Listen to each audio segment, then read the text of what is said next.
Ravi de vous retrouver dans Smart Job comme chaque jour. Merci d'être avec nous, merci de votre fidélité, merci de toutes les réactions sur les réseaux sociaux. Évidemment, on tente d'y répondre. On va revenir évidemment comme chaque jour sur des débats, des expertises. Working Progress, les femmes c'est important, et leur réseau, un levier de mixité et d'égalité. On en parle dans quelques instants avec nos invités et les invités de Welcome to the Jungle. Le cercle RH avec dans notre débat le secrétaire général FO, Yves Verrier. On parlera du télétravail, de la gestion de la crise Covid par le gouvernement. On parlera de tout. Il sera avec nous dans quelques instants et nos invités. Puis enfin, dans notre rubrique Fenêtre sur l'emploi, le confinement a fait réfléchir les cadres. Oui, ils cherchent du sens. On en parlera avec Julien Breuil de Cadre Emploi. Mais d'abord, le journal présenté comme chaque jour par Cécilia Sévry. Bonjour Arnaud, dans l'actualité aujourd'hui, la ministre du Travail est dans le nord de la France pour vanter l'apprentissage. Depuis plus d'une semaine maintenant, Elisabeth Borne présente au territoire son plan « Un jeune, une solution ». Et cette semaine débute avec Dunkerque. Avec cette journée, l'exécutif veut séduire les jeunes, en priorité ceux des quartiers prioritaires justement. Et Elisabeth Borne a jusqu'au 12 décembre pour convaincre les territoires.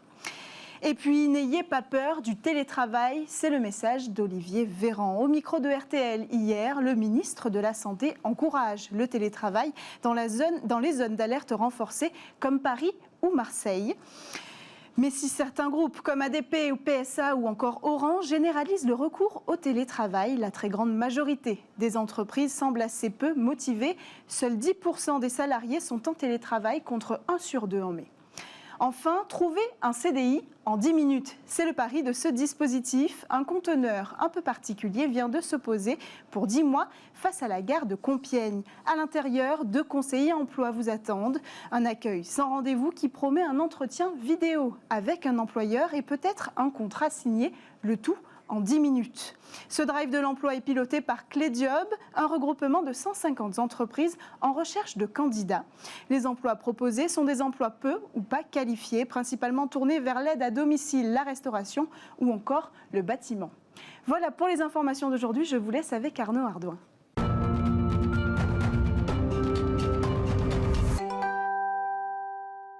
Working Progress, on a un tout petit peu bousculé notre programmation aujourd'hui. On parle des femmes, de leur réseau avec les invités de Welcome to the Jungle, les invités de Jérémy Cléda. Je suis très heureux de vous retrouver Jérémy, j'espère que vous allez bien. Il fait un peu froid ce matin. On parle des femmes et on en parle avec votre invité en particulier qui s'engage évidemment pour ces femmes. Oui, bien sûr, et puis plus particulièrement d'égalité professionnelle. Il y a beaucoup de réseaux qui existent en France et aussi des réseaux féminins. Il y en a plus de 500, ce qui est un chiffre important, mais est-ce que c'est suffisant pour justement permettre une meilleure égalité professionnelle et de briser ce plafond de verre? J'ai avec moi Emmanuelle Gagliardi. Bonjour. Bonjour. Merci beaucoup d'être là. Vous êtes la cofondatrice de l'agence Connecting Women et vous avez aussi écrit un guide sur tous les réseaux féminins. Ce qu'on disait, il y en a 500. Alors peut-être première question, pour les femmes qui nous écoutent et qui aimeraient s'orienter vers un, comment on fait pour choisir quand il y a tant de diversité possible? Comment faire pour savoir lequel nous correspond le mieux? Déjà, je pense que c'est important de rappeler que les réseaux de femmes se sont créés à chaque fois qu'il y a eu un problème. Donc, 1921, les femmes médecins, 1964, les femmes architectes, 1945, les femmes chefs d'entreprise, 2003, les femmes business angels. Donc, à chaque fois qu'il y a un problème, un plafond de verre, une sous-représentation... Donc, c'était beaucoup par groupe de métiers au début, hein, c'est ça? Exactement. Donc, du coup, on va retrouver des réseaux par secteur, par fonction, femmes ingénieures, femmes avocates, par entreprise. Aujourd'hui, tout le SBF 120, le CAC 40 a son réseau de femmes pour implémenter la mixité. Et les femmes entrepreneurs aussi, qui ont beaucoup de réseaux, et beaucoup de réseaux en région, parce que il y a un vrai maillage du territoire des réseaux féminins. Donc voilà, c'est dans quel secteur je suis, quelle fonction, est-ce que je suis salarié ou entrepreneur, est-ce qu'il y en a un dans mon entreprise? Et donc, tout ça bouge beaucoup, hein. Le nombre, on l'a dit, il y a beaucoup de lois qui sont passées pour mieux représenter les femmes à différents niveaux, et en particulier, par exemple, au conseil d'administration d'entreprise. Vous parlez beaucoup du plafond de verre. Est-ce que ce sujet évolue? Est-ce que d'ailleurs vous le voyez dans les groupes que vous pouvez fréquenter ou que vous connaissez? Alors, le plafond de verre, c'est le sujet de prédilection des réseaux de femmes, puisque, du coup, il y a un plafond de verre et il y a un réseau de femmes. En gros, c'est ça. Elle travaille là-dessus par différents moyens. La trilogie elle met en place 3 choses. Premièrement, du networking pour inciter les femmes à se rassembler, à se dire « je ne suis pas seule à vivre ça. Donc, je peux partager avec... » C'est la première étape. C'est la première étape, networking. Deuxième étape, mentoring.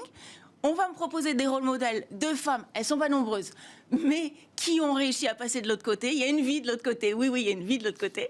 Donc, networking, mentoring, et enfin, coaching, c'est la trilogie vraiment déroulée par les réseaux de femmes. Donc, une fois qu'on m'a dit, tu peux passer de l'autre côté, quels sont les outils que je vais pouvoir mettre en œuvre pour passer de l'autre côté. Mais c'est un réseau d'entraide, excusez-moi de le dire abruptement, c'est un peu comme font finalement les hommes, on s'organise entre nous, on se coopte, et les femmes ont besoin aussi de se coopter, de s'organiser, c'est ça ? Exactement. D'autant plus que certains réseaux qui sont des réseaux où se passe beaucoup d'affaires, notamment le Jockey Club, notamment l'Automobile Club de France, notamment, mais pire que ça, notamment le Travelers, sont interdits aux femmes. Ben oui, interdits, donc, au bout d'un moment, on se dit, qu'est-ce qu'on fait ? Est-ce qu'on fait le pied de grue en attendant que la porte s'ouvre, ou est-ce qu'on s'organise ? Ben voilà, les femmes, on se dit, on s'organise. Et justement, c'est une question que je vais vous poser, parce qu'on voit qu'il y a de plus en plus de réseaux féminins qui s'ouvrent aux hommes, pour justement créer de la mixité. Est-ce que c'est pas ce biais-là aussi que certains réseaux qui étaient naturellement plus masculins au début, vont eux aussi s'ouvrir. Est-ce qu'à un moment, les deux vont se confondre On espère. Maintenant, les 3 réseaux que j'ai cités qui sont interdits aux femmes dans les statuts n'ont aucun objectif d'ouvrir leurs portes aux femmes. Il n'y a pas de débat, c'est vrai. Non, il n'y a aucun débat. Non, pourquoi, on est bien. Vous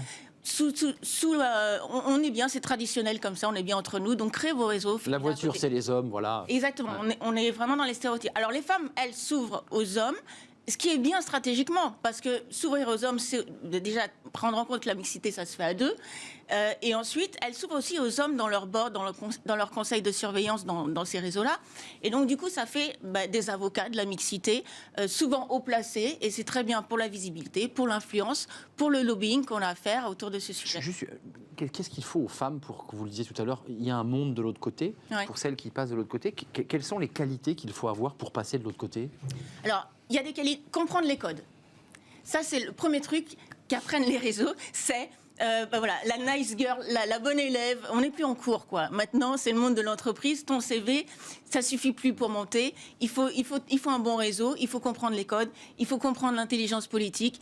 Il faut un minimum d'assertivité, de charisme. Et c'est tous ces soft skills-là qu'on apprend aux femmes qui ont tendance plutôt à faire les bonnes élèves, à bien faire les dossiers. Il faut casser le mur, quoi. Il faut tout péter.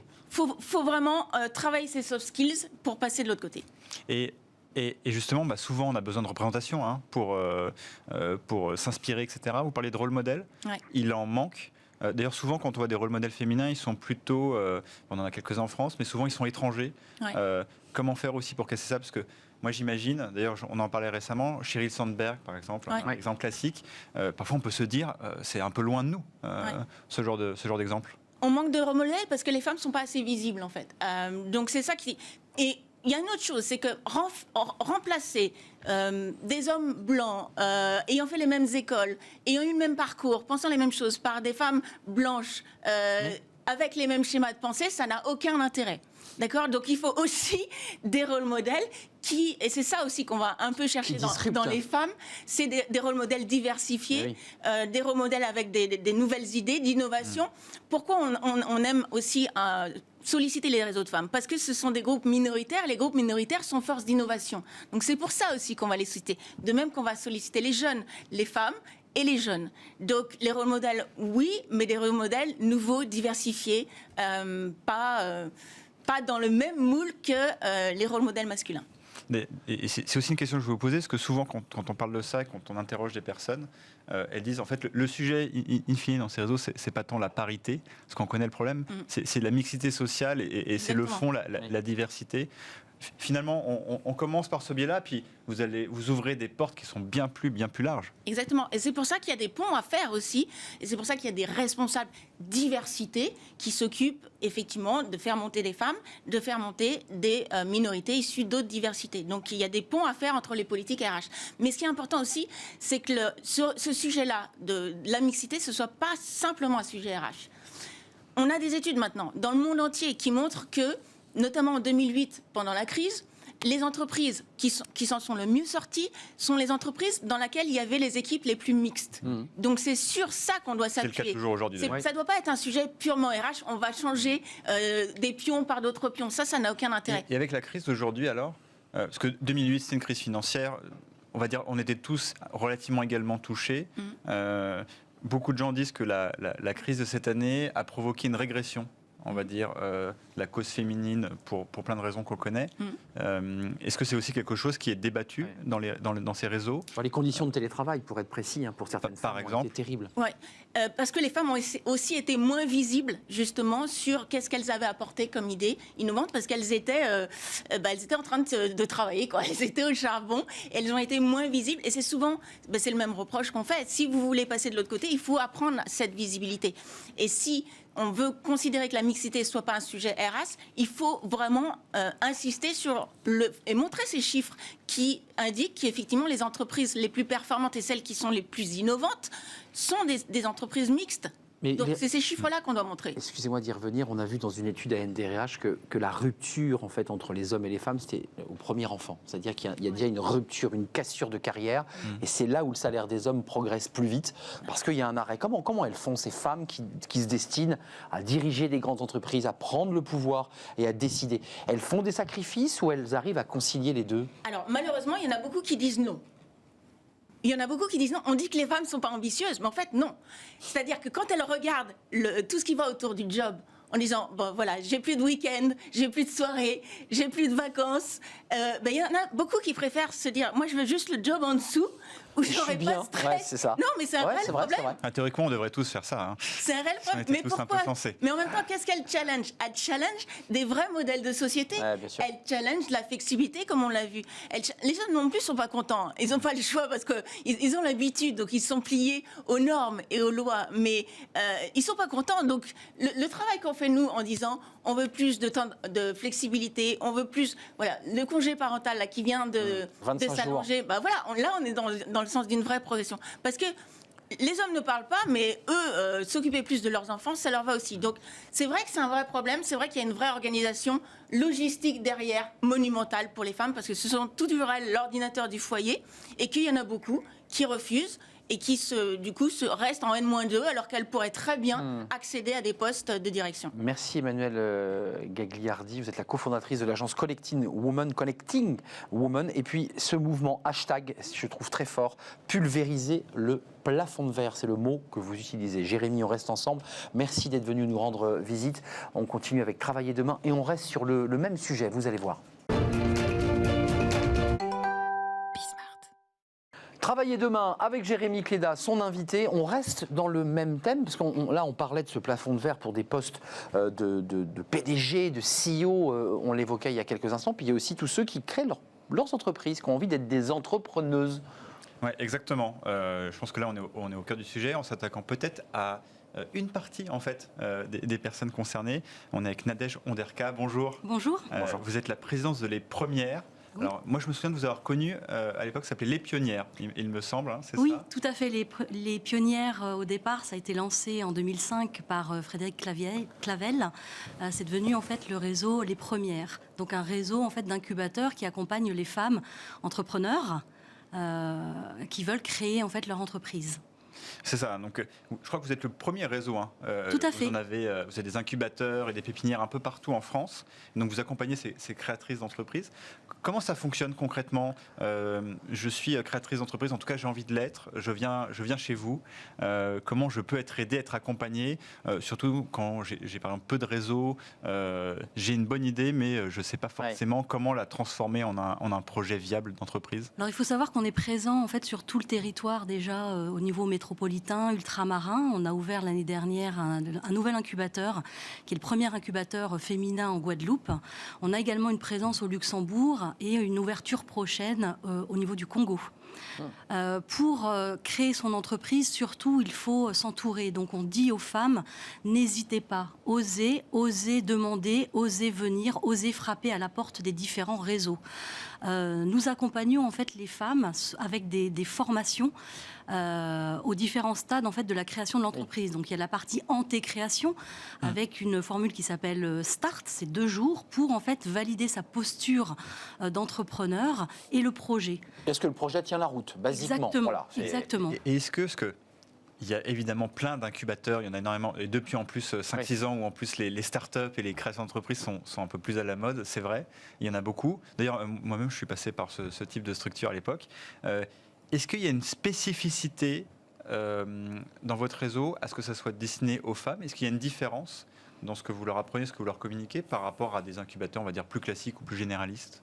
Vous voulez dire dans le sens où c'est destiné aux femmes, ouais. aux femmes ou équipes Ouais. mixtes, Ouais. mais Plus de équipes mixtes. confiance et un travail aussi sur la psychologie, sur l'aide. Il y a plus de confiance et il y a le fait d'être également entre femmes pour poser les questions, pour se faire accompagner. Il y a cette bienveillance qui est vraiment importante qui dans les désinhibe réseaux aussi féminins. les créatrices. Exactement. Vous parliez tout à l'heure du plafond de verre, c'est quand même quelque chose de très important pour Qui les existe, femmes. hein, dans l'entrepreneuriat. Quand on regarde les statistiques, le pourcentage de nombre de femmes qui créent leur entreprise par rapport au montant global, Oui. c'est vrai que ce chiffre est resté longtemps assez faible. Alors il est aujourd'hui de 38%, donc il a quand même s'améliore augmenté. Malheureusement, ça reste que 38%, alors que les femmes, c'est quand même 50% de la population mondiale. Il y a toujours en fait ces freins, ce plafond de verre. Et puis aussi, on voit que dans les levées de fonds, dans les entreprises, dans la tech, les entreprises créées par des femmes, c'est seulement 2% des levées. Là, je vous entends beaucoup. Et comment vous expliquez ça? C'est parce que peut-être aussi que les sources de financement sont majoritairement, on va être concret, gérées par des hommes.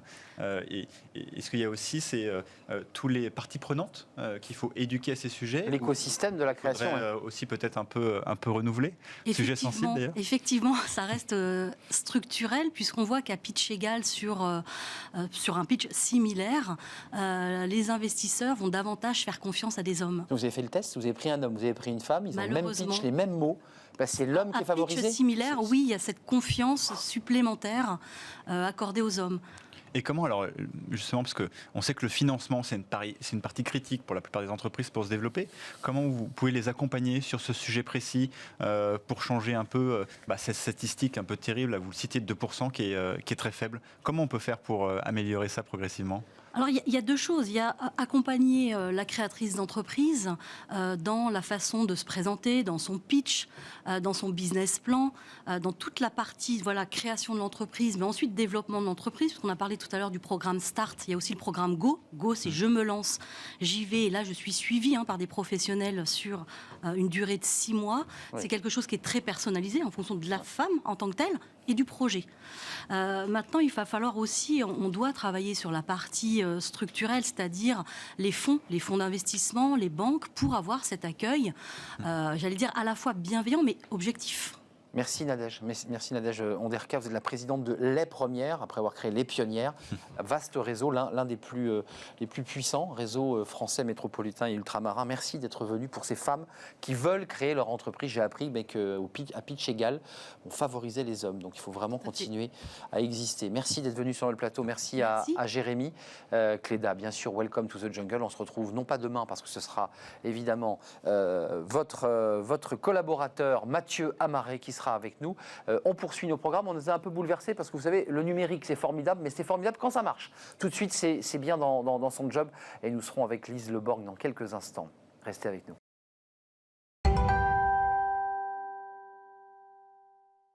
Voilà, on revient sur nos pieds avec Bien dans son job, qui est le début de notre rubrique. Vous connaissez ce rendez-vous.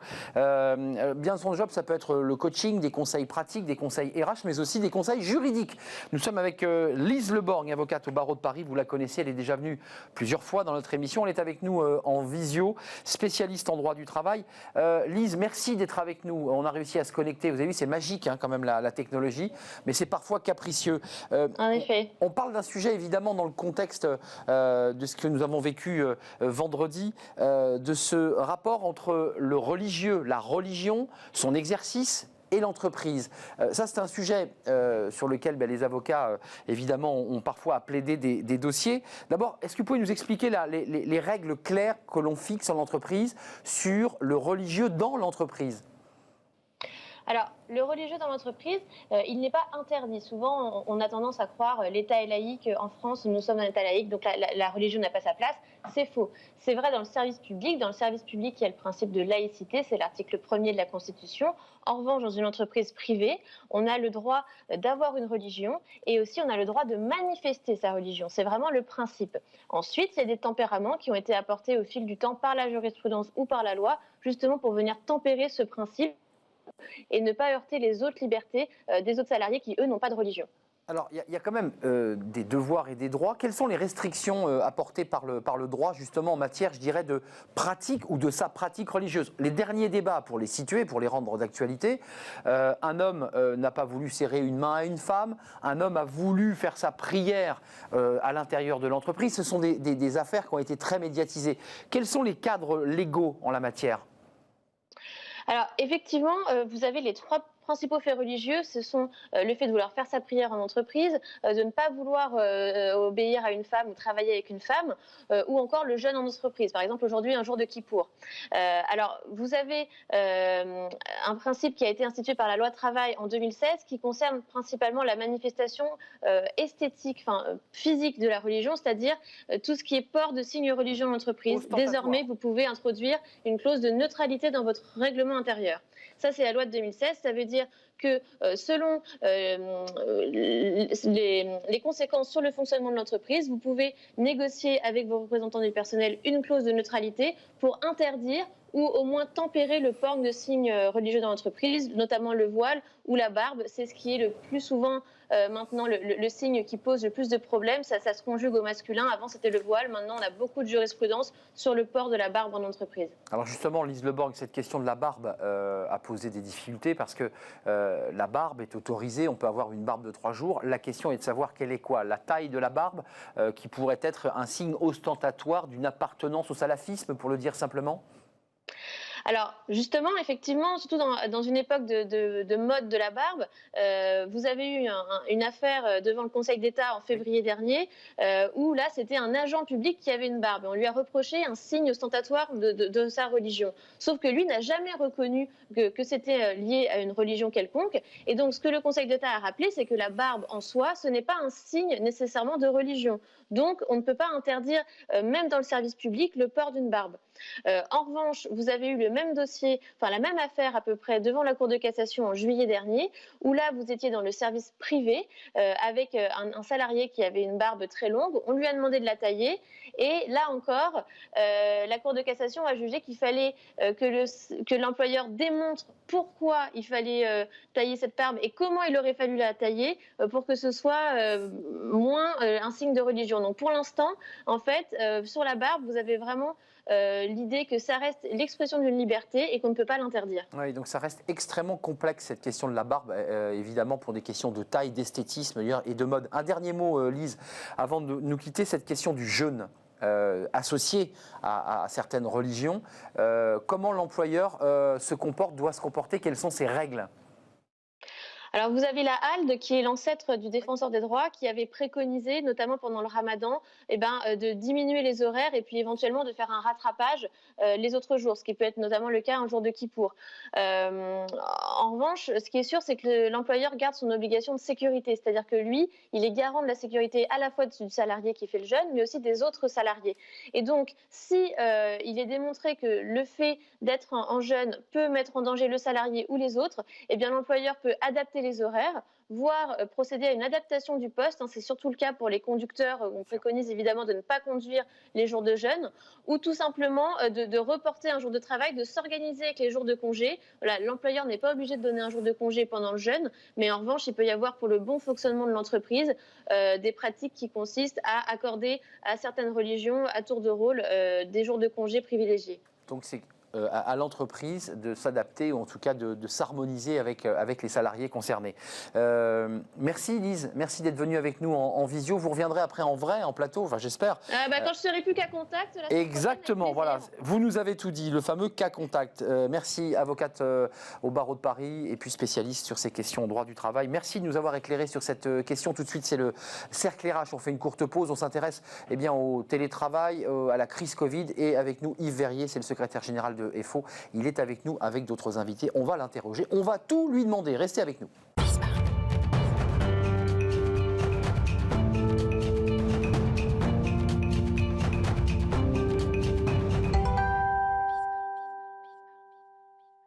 Le cercle RH, notre débat quotidien, vous connaissez notre rendez-vous.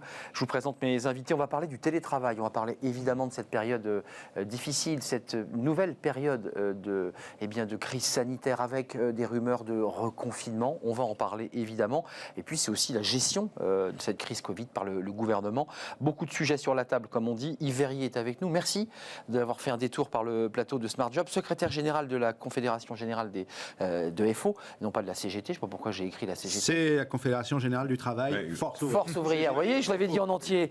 Je me suis embarqué, je me dis, je dis une bêtise, pas du tout, de FO. Merci d'être avec nous parce qu'il y a plein de sujets, notamment les négociations entre les partenaires sociaux, patronaux et salariaux, sur cette fameuse charte, règle du télétravail. On en parle avec vous dans quelques instants. Nicolas Bouzou, merci. Merci à vous. Économiste, directeur du cabinet de conseil Asterès. Et votre dernier livre, alors vous avez fait un livre qui avait été très remarqué auparavant sur l'entreprise, là vraiment très, très entreprise. Là, c'est L'amour augmenté.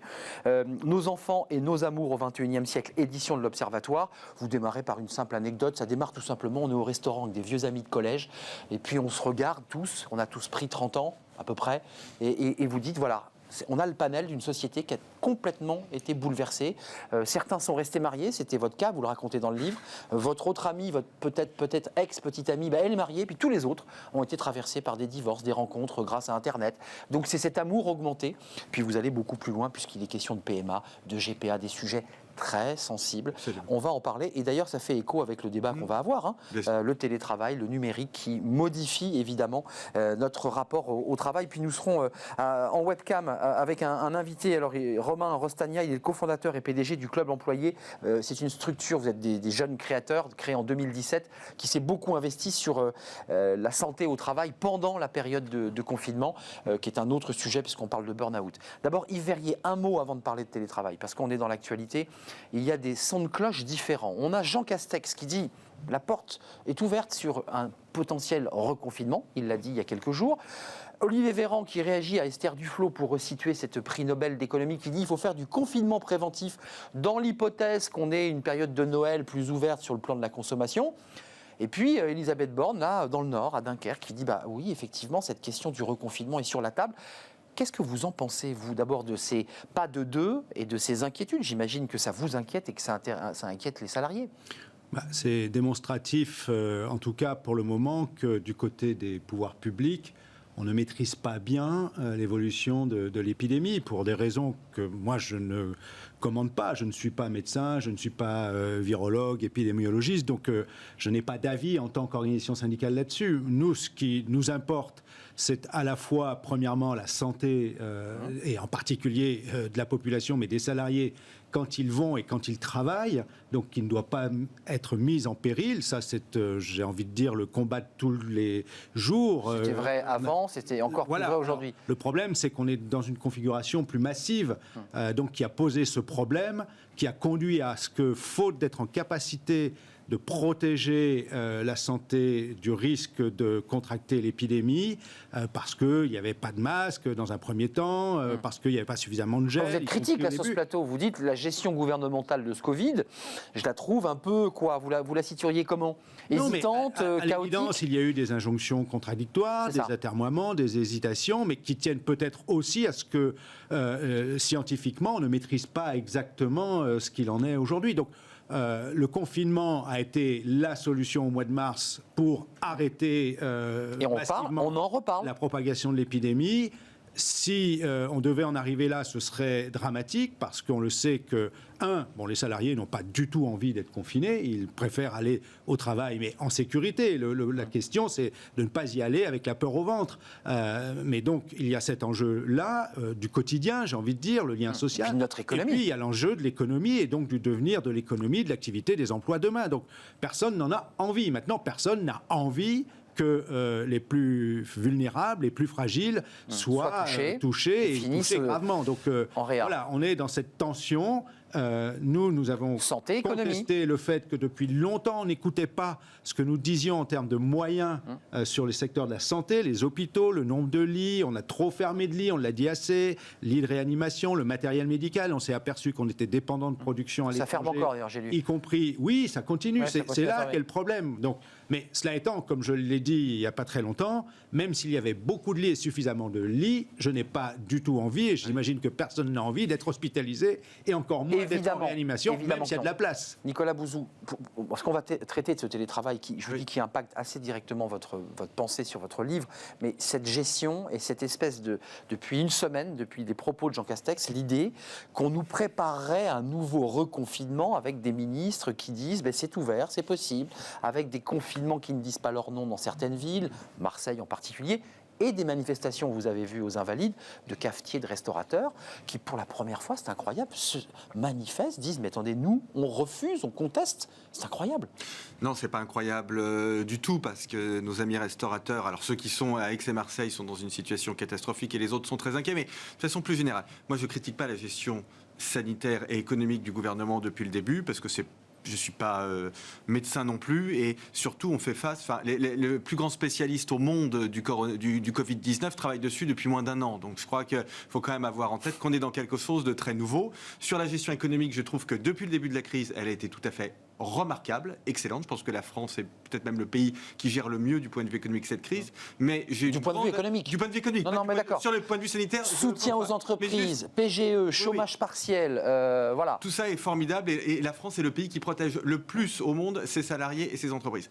En revanche, il y a un point qui m'inquiète beaucoup, c'est que les annonces de restrictions supplémentaires, évidemment à Aix-Marseille, mais aussi dans d'autres métropoles, y compris Paris, ont eu un effet psychologique catastrophique sur les dirigeants d'entreprise. Je le vois depuis le milieu de la semaine, sur les embauches, sur l'investissement. Il y a vraiment un changement qui s'est fait dans les têtes, qui avait été complètement sous-estimé par le gouvernement, que j'avais moi-même tout à fait sous-estimé. Je ne pensais pas que ce serait aussi fort. Et donc là, je pense que nous avons un sujet. Je m'en suis ouvert au ministre de l'économie et au président de la République, avec l'argument suivant. Je leur ai dit, vous avez fait un plan de relance qui me semble tout à fait excellent. Et là, on risque en réalité de casser complètement l'effet de ce plan de relance. Donc je suis très inquiet. Je sais que c'est très difficile, évidemment que c'est très difficile, bien sûr. Mais il y a un effet psychologique là, vous pointez du doigt. Et ça vaut aussi, je le dis au passage, je profite de votre antenne pour les gens qui sont dans le débat public. Je suis très en colère quand on est prix Nobel d'économie. On ne publie pas dans le monde une idée qui par ailleurs peut être stimulante, mais c'est pas le sujet. Nous avons tous en ce moment un très grand devoir, mais tous de responsabilité. Benoît Serre, les DRH, parce que je précise que vous êtes le vice-président de l'Association nationale des DRH, puisque je ne vous ai pas présenté, vous attendiez, et puis vous êtes aussi senior partner au BCG. J'évoquais la NDRH, parce qu'un sondage est sorti la semaine dernière. Qu'est-ce que vous disent les DRH? Parce que cet effet psychologique sur... On avait le sentiment qu'on allait sortir du tunnel en septembre. Il y avait cette idée, un plan de relance puissant qui accompagnait pour garder l'économie à flot. Et puis de nouveau, là, cette espèce d'idée qu'on va se reconfiner, que l'économie va couler, qu'on va lâcher des emplois. C'est pas bon. Non, ce qui se passe, c'est qu'on a deux phases, en fait. On a une première phase où on espérait, comme vous l'avez dit, qu'en septembre, on reviendrait plus ou moins à la normale. Puis pas du tout. C'est ça. Okay, donc ça, le premier choc, il a été à peu près absorbé en fait par les entreprises en disant bon, on est une situation instable, mais on devrait à peu près gérer les choses parce que les mesures sanitaires qui étaient prises, même le nouveau protocole du 1er septembre, était assez proche de ce qu'on a connu avant l'été. Donc on n'est pas surpris. Là, non, mais là, c'est l'enfranchi. C'est la douche froide parce que on a le sentiment qu'on est reparti sur une pente qui nous amène tout droit. Alors je ne sais pas si c'est au confinement ou ailleurs, avec une énorme différence. C'est que pendant l'été, toutes les entreprises ont travaillé à leur plan de relance à elles. Et puis sauf que tout s'écroule, on ne peut pas le faire. Et ou leurs plans sociaux, excusez-moi d'être précis. Indépendamment de ça. Et la deuxième chose, c'est que si jamais reconfinement il y a, ou s'il y a des mesures de plus en plus dures dont on voit qu'elles en prennent notre chemin, elles vont se poser sur à la fois des entreprises extrêmement affaiblies, contrairement à mars, où elles n'étaient pas affaiblies. Vous savez que 2017-2018 l'économie était plutôt des bonnes années. Février, ça se passait Et bien. la deuxième chose, elles vont se poser sur un corps social, dirigeants compris, et pas uniquement employés, salariés, qui est épuisé. On le sait. On sait que le confinement a littéralement épuisé les gens, Bien sûr. psychologiquement, Et puis, qui est anxieux et ouais. qui surtout voit apparaître le spectre, effectivement, de la perte d'emploi, de l'instabilité. Oui, parce que c'est de ça dont il est Du question. doute, parce que l'une des questions, et pour finir là-dessus, les DRH et les dirigeants d'entreprise ont essayé, dès la rentrée, malgré le nouveau protocole sanitaire, de donner un peu de perspective. Bah oui. Or là, Un peu de lumière au bout, là. on est incapable de le faire. Alors même si, dans l'enquête qu'on a faite avec les DRH que vous avez citée, pour le moment, les DRH nous disent le sujet de réduction effective, c'est pas notre C'est pas sujet. dans les items Mais je principaux. crains malheureusement que ce soit juste reculer pour mieux sauter. C'est-à-dire qu'aujourd'hui, on est incapable de vous dire à quel niveau, quel type de décision on va devoir prendre, quelle position. On est dans le flou. Vous avez vu les statistiques, il y a à peu près 300 plans sociaux qui sont en cours, couvrent un peu plus de 50 000 emplois, ce qui pour chacun des individus est beaucoup. Il ne correspond bien pas aux évidemment, 800 000 annoncés mais par la Banque de voilà. France. Mais alors les 800 000, attention, il ne faut pas mélanger les emplois détruits et les emplois non créés. Non créés. Et le vrai sujet, il est sur les emplois non créés. Yves Verrier, rentrons dans le vif du sujet. On a une inquiétude, en tout cas une zone, là, au moment où on se parle aujourd'hui, de flou, de fumée. On ne sait pas très bien ce qui va se passer.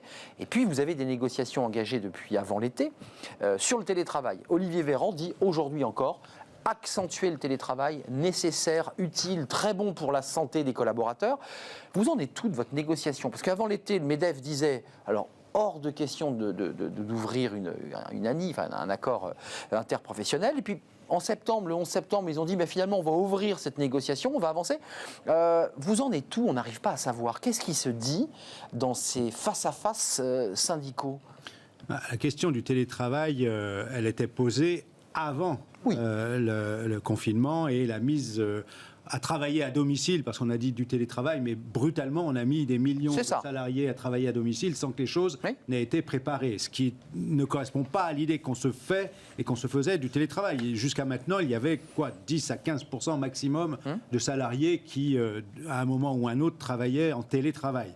Donc, on a mis tout d'un coup beaucoup de monde, mais nous, ça fait longtemps que nous demandions une négociation. On est resté sur un accord européen de 2002, puis un accord interprofessionnel de 2005, et des dispositions des ordonnances de 2007 qui, grosso modo, encadrent un tant soit peu les choses, mais très insuffisamment. Mais qu'est-ce qu'on doit faire?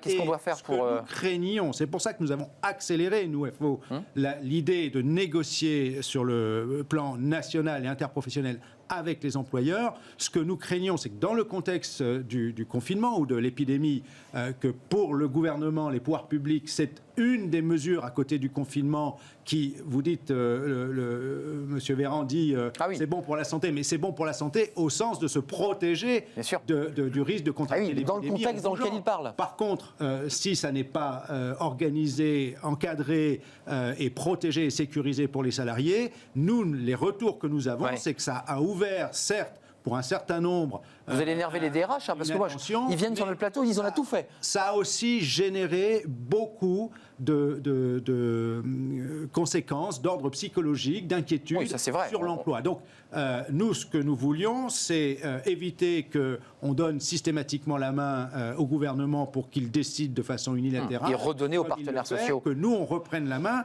Et c'est là qu'avec les employeurs, on a un peu du mal, parce qu'ils s'étaient habitués depuis quelques années à ce que le gouvernement prenne des mesures qui étaient plutôt favorables aux entreprises. Donc, grosso modo, pour les employeurs, laissons faire. Enfin, le plan de relance est plutôt favorable aux entreprises. Bien sûr. D'accord, mais aux salariés, donc de fait. Oui, mais nous essayons de les convaincre que nous avons intérêt, y compris du point de vue de l'activité des entreprises, de le cadrer. À ce qu'on s'accorde sur l'encadrement du télétravail. Nicolas Bouzou, juste pour faire un tout petit peu de philosophie, il relie à votre livre, L'amour augmenté. Là, le télétravail, c'est du travail augmenté. C'est une autre manière de travailler. Est-ce qu'on est en train, à travers ce numérique, pour prendre un tout petit peu, mettre la caméra plus haute, de transformer et que le Covid accélère tout ça? On est en train de basculer parce que la société se transforme. Oui, c'est exactement ça. Moi, ça fait longtemps que je pousse au télétravail. Je l'avais fait notamment dans le livre La comédie humaine que vous avez cité tout à l'heure, parce que au fond, je voyais le télétravail comme quelque chose qu'on pouvait proposer aux salariés, comme un moyen de mieux concilier leur vie professionnelle et leur vie privée. Et je le voyais aussi comme un moyen de pousser les entreprises à donner davantage d'autonomie aux gens pour qui c'est pas possible. si simple d'ailleurs.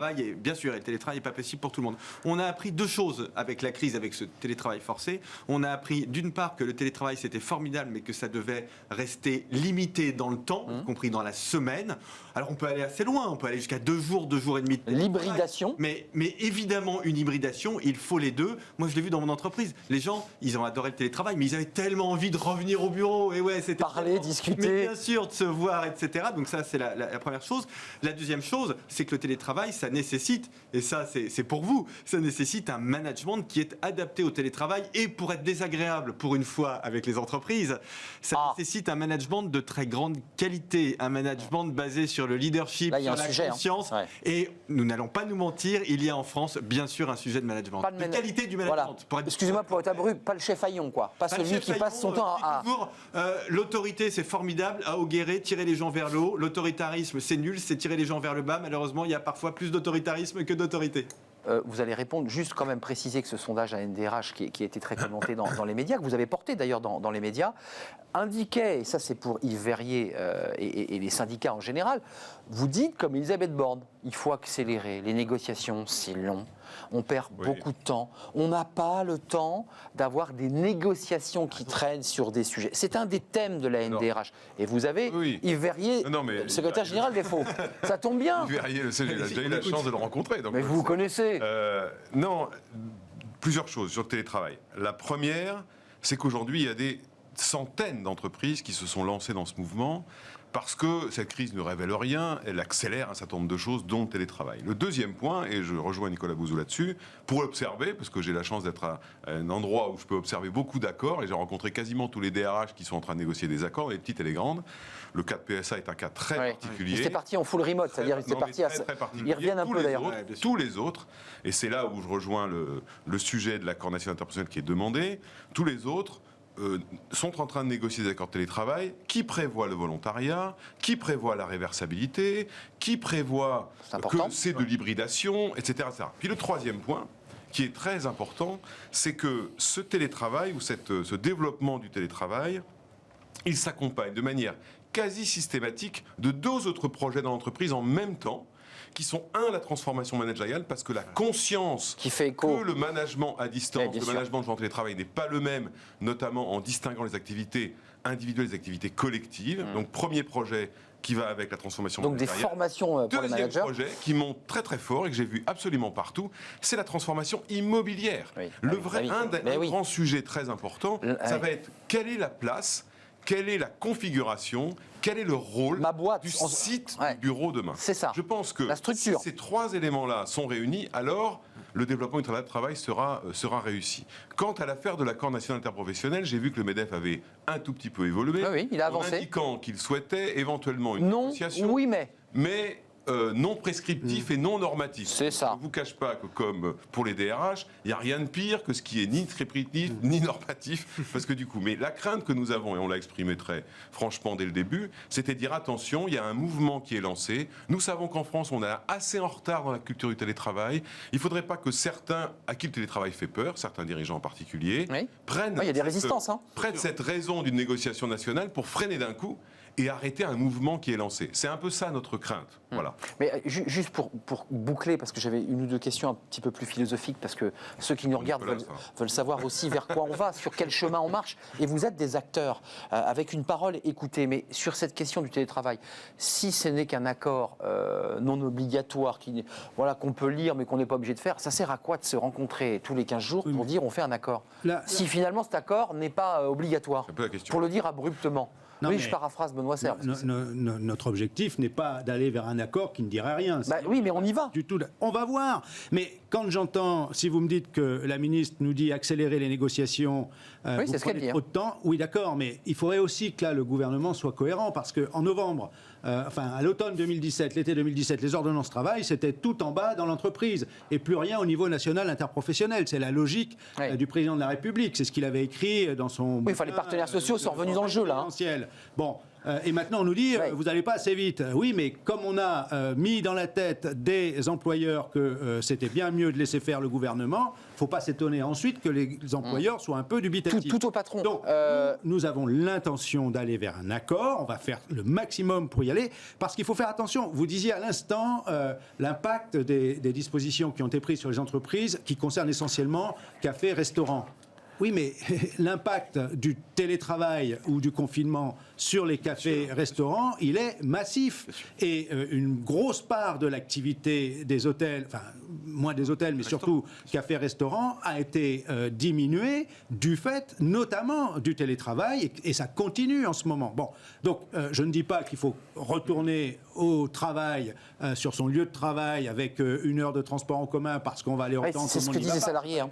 C'est pratique. Mais c'est la question. Ce que je veux dire, c'est le lien social. Donc, il faut absolument éviter que le télétravail ne s'en transforme en autre chose qui consisterait, vous parliez du management, ok, mais à condition de ne pas aller à un travail à la tâche, c'est-à-dire il n'y a plus le management, mais le boulot doit être fait avec les contraintes. La productivité était bonne, hein, enfin, on l'a vu. Non, c'est pas la productivité, c'est autre chose. Le travail à la tâche, c'est la sanction du résultat, c'était le 19e siècle. C'est ça, tâcheron. C'est plus aujourd'hui. Bon, mais ça, c'est le risque. Et le deuxième risque, si effectivement il s'agit d'économiser des locaux, à un moment donné, c'est de nous dire, après tout, puisque on travaille à distance, on peut peut-être transformer la relation de travail, on peut ibériser telle ou telle fonction. Et donc, devenir auto-entrepreneur de son job. Voilà, donc nous, c'est là-dessus qu'on veut travailler. Nouvelle forme de travail. Et c'est pour ça qu'on veut encadrer le télétravail pour éviter ces dérives. Là, ça devient clair. Si vous travaillez à 10 km, vous pouvez travailler à 10 000 km. Hein. C'est un vrai sujet. D'ailleurs, certains ont déjà écrit l'idée qu'on allait utiliser le système des plateformisations, c'est-à-dire qu'on allait travailler très à distance avec des pays à bas coût, parce que c'est un vrai sujet, ça, Nicolas Bouzou. C'est un sujet qui c'est une tentation, même, d'ailleurs. Oui, c'est un sujet qui n'est pas assez documenté. Je pense que les économistes, notamment les universitaires, devraient très rapidement se mettre là-dessus. Au fond, le télétravail, ça a un effet positif, c'est que ça permet d'élargir considérablement le bassin d'emploi. C'est-à-dire que si vous avez une entreprise à Paris, vous pouvez à la limite recruter quelqu'un qui est n'importe où en France ou à l'étranger. Donc on voit que ça peut être une chance, et du point de vue macroéconomique c'est efficace, mais en même temps du point de vue social, ça peut poser un véritable sujet de délocalisation de l'emploi, y compris pour des raisons d'ailleurs fiscales, parce que cette question-là de la compétition fiscale n'est pas claire. Mais je vais vous dire, parce que je suis quelqu'un d'honnête et de rigoureux, les revendications de FO avec lesquelles je suis assez souvent en désaccord, mais telles qu'elles sont exprimées ici, ça me semble extrêmement justifié et raisonnable. Non, mais très honnêtement. Raisonnable et justifié. Enfin, je les partage, tel que vous l'avez exprimé, je partage. Ce sont des garde-fous qui protègent les salariés. Oui, bien sûr. À chaque fois qu'on peut éviter, je ne sais pas, dans la semaine, quand beaucoup de salariés qui ont 1 heure, 2 heures de transport en commun, il est clair que si un jour ou 2 par semaine, il n'y a plus cette contrainte, ça allège y compris la charge que représente le travail. Benoît Serre, souvent c'est pas le travail qui est difficile, c'est le temps de transport pour y aller. Hein. Je souscris à ce que dit Yves Verrier sur ce point-là comme Nicolas Bouzou. Le risque auquel nous sommes confrontés, si on a une généralisation du télétravail partout et sans mesure, c'est quand même ce qu'on appelle la mondialisation des compétences, c'est-à-dire que la dérégulation complète. Les employeurs raisonnent coût-compétences. Donc l'un des enjeux, par contre, puisqu'on a un commissariat au plan maintenant, l'un des enjeux, c'est quand même d'avoir un niveau de compétence tel qu'il est plus intéressant de recruter en France qu'ailleurs. Ça, c'est un premier point. Heureusement. Voilà. Ça, non, mais c'est un point majeur. C'est un point majeur. On le vit avec des événements récents.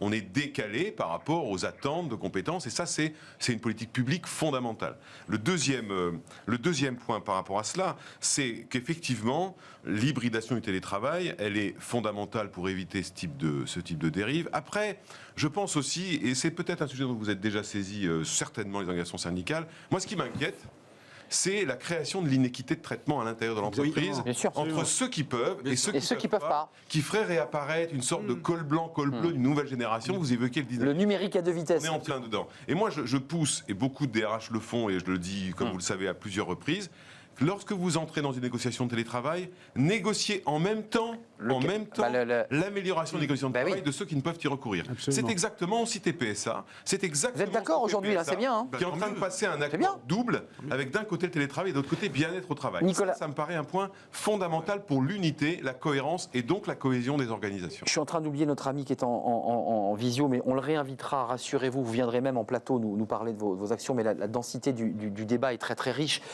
Juste avant de nous quitter, J'avais un ministre, Alain Griset, qui est en charge des PME, qui disait « Moi, je sais pas la méthode Coué, mais il y a une petite lumière. Allez quelque part, allez au bout, et moi, je suis là pour aller vers cette petite lumière. » Vous l'avez, vous, cette petite lumière, ou vous êtes dans une phase, vous aussi, d'inquiétude? Non, j'ai une très grande lumière, mais assez... Enfin, en fait, je pense que, je vais être tout à fait honnête avec vous, je pense que les semaines et les mois qui s'annoncent seront...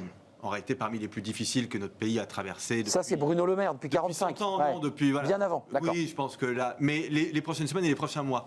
En revanche, je suis très, très, très optimiste et très confiant à l'horizon de quelques années. Parce que tout ce qu'on fait là... Regardez le télétravail, comme on avance. La transition écologique, comme on avance. La réindustrialisation. Il y a quand même dans le plan de relance des choses qui sont très intéressantes. Vous voyez, et puis le système de santé, on n'en a pas beaucoup parlé, mais le Ségur de la santé, ça a été des grandes avancées pour les personnels soignants. Donc, vous voyez, tout ça, on va en tirer les bénéfices. Donc je trouve que ce qu'on fait, en fait, est assez formidable. On va en tirer les bénéfices d'ici 4 à 5 ans, mais en revanche, là, je suis quelqu'un d'honnête, malheureusement. Je peux me tromper, il m'arrive de me tromper. Il faut serrer les dents. Mon diagnostic, c'est que là, vraiment, nous allons passer des mois qui vont être très difficiles. Yves Verrier, vous avez une responsabilité, vous, syndicat, de dire on va dans la rue, on s'oppose. Et là, vous êtes aussi sur une ligne de crête.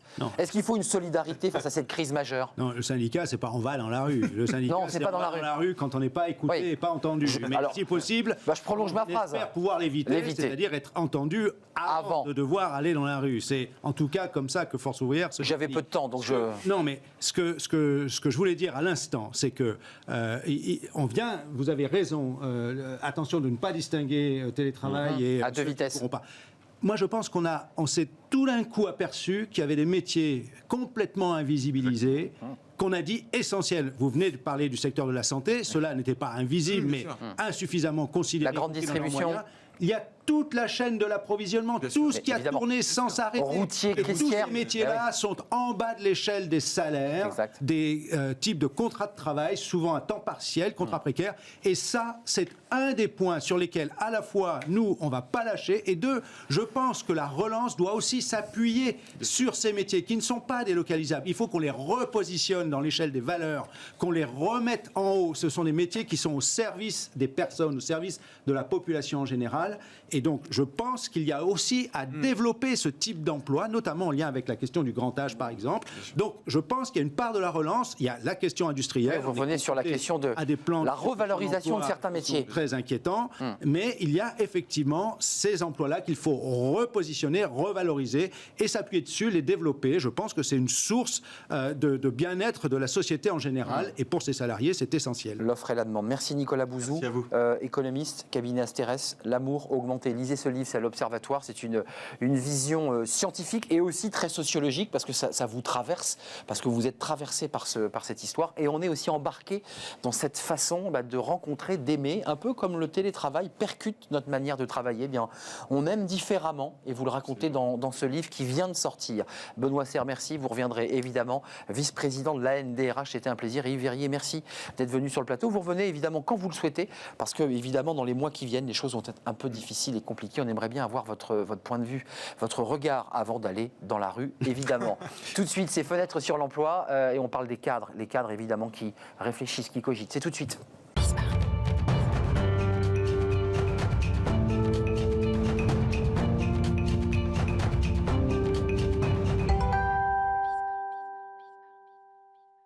Julien Breuil, c'est un plaisir de vous accueillir. Vous avez vu, on a un petit peu échancré sur la rubrique Fenêtre sur l'emploi. J'espère que vous m'en voulez pas. Pas du tout. Vous deviez être attentif à tout ce qui se disait sur le plateau. Ça vous concerne. Directeur des études chez Cadre Emploi. Tout à fait. Et on a fait la cartographie, les déplacements, le transport, le télétravail. Nous l'avons traité. Là, c'est un peu, vous êtes rentré dans le cerveau des cadres. Des cadres qui, depuis le confinement et pendant ce confinement, ont mené une réflexion sur le sens à donner, presque à leur vie, j'allais dire. Oui, alors je ne sais pas si c'est à leur vie au global, en tout cas au moins à minima sur leur vie professionnelle, puisque c'est sûr qu'ils se sont posé des questions, et puis les dispositifs qui ont été mis en place, je pense notamment à l'activité partielle, au télétravail, les a amenés à réfléchir parce que finalement, certains se sont trouvés sursollicités, d'autres moins, on va dire mis de côté, je dis bien entre guillemets. Ouais, le sentiment de mis de côté. Exactement. Pas de boulot, on ne parle plus. Il y avait un vrai sujet, je pense, RH sur l'ensemble, pour garder une cohésion sur l'ensemble des équipes, si bien qu'ils se sont posés des questions sur est-ce que mon métier finalement aujourd'hui va se transformer. Bon là je crois qu'ils sont à peu près tous d'accord, ils l'ont compris. 95% dans votre sondage disent ça va se transformer. Ça va se transformer. Voilà, c'est réglé. Bon là je pense que sur ce sujet-là il n'y a pas de débat. Et puis en revanche, il y a est-ce que mon métier est utile, c'est quand même intéressant. Et on voit qu'on a 75-76% de ceux qui considèrent que c'est utile, mais il y en a quand même 24% qui considèrent que leur métier est désormais inutile. Ce chiffre-là, il n'est pas si anodin, parce que je rappelle à chaque fois que un manager, en général, il manage une équipe de 1 à 5 personnes, en majorité. On en vient d'en parler des managers. Une personne dans son équipe qui considère que son métier est inutile. Et on retrouve plus ou moins ce clivage générationnel qu'on avait pu voir apparaître. C'est-à-dire que pour les 18-34 ans, il y a une vraie question sur l'utilité, le sens. Alors pas uniquement pour eux bien sûr, mais on l'entend beaucoup. C'est des profils qu'on a identifiés comme tels. Des choix qui ne se font pas exclusivement sur le niveau de rémunération, mais aussi sur l'entreprise, la marque employeur, le sens qu'ils mettent à leur boulot. Il y a 24% des cadres qui recherchent en priorité l'utilité s'ils changent d'employeur. S'ils changent d'employeur, ça vous venez de l'évoquer. Moi, ce qui m'intéresse encore plus dans votre étude, c'est dans mon travail, il y a du sens lorsque. Alors on va voir évidemment les items, c'est très intéressant. Lorsque j'apprends de nouvelles choses spécifiques, j'allais dire ça c'est vrai pour un être humain en général, lorsqu'il se nourrit de nouveautés, il grandit. Je montre à mes collègues comment faire, c'est-à-dire l'idée de transmission, très intéressant. Et je suis remercié régulièrement pour ce que je fais de bien. Très intéressant ces 3 items. Alors je trouvais qu'ils étaient très intéressants. Bon, ils répondent à des enjeux d'être, d'avoir, de faire. Ce qui est intéressant, c'est que par exemple la rémunération en tant que telle n'apparaît pas dans les 3 critères premiers. Il y a d'abord effectivement cette notion de transmission, cette notion de... En quoi je suis utile ? En quoi je suis utile.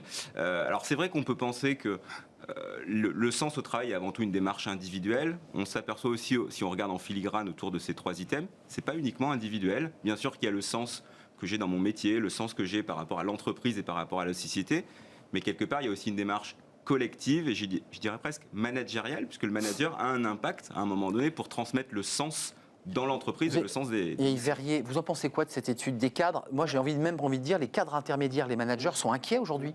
Ouais, c'est une approche individuelle du cadre dans son environnement par rapport à son ressenti, etc. Je pense qu'il y a très directement lié à ça une question macro. Il faut reconnecter l'économie financière, les marchés boursiers à l'économie réelle. Parce que ça, je pense que la façon dont beaucoup de cadres se trouvent en difficulté, peut-être par rapport au sens de leur métier, c'est que ce qu'on leur demande, c'est de répondre à des injonctions d'ordre capitalistique qui moins humaines. Absolument. Vous savez, en 2013, 5 ans après la crise de 2008, une étude de l'Organisation internationale du travail montrait que les marchés dérivés, ce qui avait été à l'origine de la crise de 2008, c'est-à-dire de la spéculation purement spéculative, là pour le coup, représentaient 700 000 milliards de dollars, 10 fois le PIB mondial, ça n'existait pas avant les années 90, et 7 à 8% seulement des marchés dérivés échangés chaque jour sur la bourse concernait les opérateurs finaux de l'économie. Donc ça, je pense qu'il y a un vrai problème. Il faut redonner du sens à tous les niveaux, à l'économie en général, remettre l'économie au service des populations, au service du progrès social. Et là, je pense que les cadres, par capillarité, retrouveront immédiatement un sens. Il nous reste 10 secondes, j'ai donné un peu de temps de parole à Yves Verrier. Ces cadres, malgré leur désir de bouger, en fait, ils bougent là en ce moment ou ils sont attentistes ? Parce que là, on se projette. Mais... D'après les dernières études qu'on avait, ils sont autant à se déclarer attentifs à la mobilité. C'était ce fameux 38% qui se déclarent attentifs à la mobilité. Après, le sujet, c'est de les inciter à la mobilité et d'avoir des critères qui les attirent dans un contexte qui est encore incertain, que ce soit économique ou sanitaire. On l'a entendu avec Nicolas Bouzou. Voilà, du sang et des larmes dans les mois qui viennent, mais des années plus belles parce qu'on transforme la société, notamment avec cette question du télétravail et de la santé. Merci Benoît Serre, merci Verrier, merci à vous Julien Breuil, cadre emploi, directeur des études. On est très en retard, je me fais tirer les oreilles. Merci à Fanny qui m'aide à préparer, Fanny Griesmer et toute l'équipe technique. Restez fidèles à nos programmes, portez-vous bien évidemment. Bye bye et à demain, je serai là en direct.